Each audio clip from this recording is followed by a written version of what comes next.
Human Design, värav 54 ja ambitsioon. Tead küll, see sisemine surve, mis paneb liikuma. Tahan jõuda Everesti tippu. Ja nüüd eriti, kui su sünnikaardis on värav 54 aktiivne, siis on väga oluline, et see Everest oleks sinu jaoks ka piisavalt suur, sest et vastasel juhul ega see nagu väga teele ei lähe.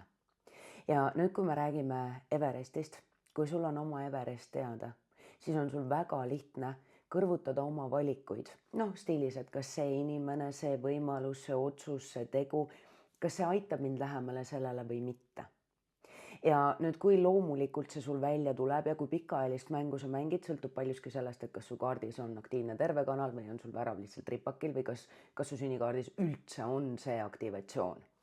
Aga 54 on seotud arhetüüpselt väga sellise hõimutasandi edenemisega. Tegelikult värav 54 vastutab selle eest, et meil on võimalik ületada seda, mis on olnud varasemalt meie esivanemate jaoks võimalik.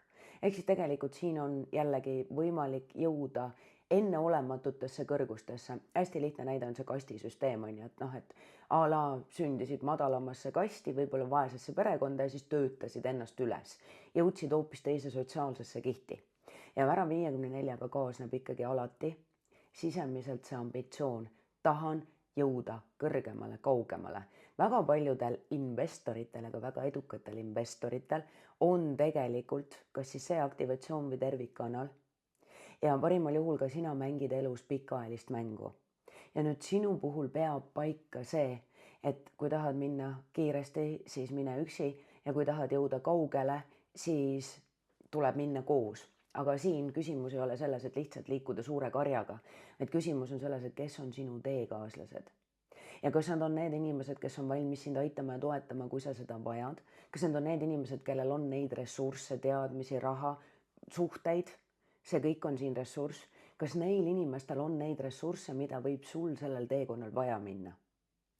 Ehk siis küsimus ei ole selles, kui suure karjaga sa liigud, vaid kui kvaliteetsed on sinu tööalased ja ka isiklikud suhted. Ja kui palju sa tegelikult endas aktsepteerid seda ambitsiooni. Värav 54 transiit on parim aeg tegelikult otsa vaadata enda ambitsioonidel, olla endaga aus. Ja muuhulgas vaadata otsa ka enda suhtele ahnusega, see siuke mulle. Ja siis, kui teised ka söövad siit sellest lauast, siis mulle ei jätku, on ju.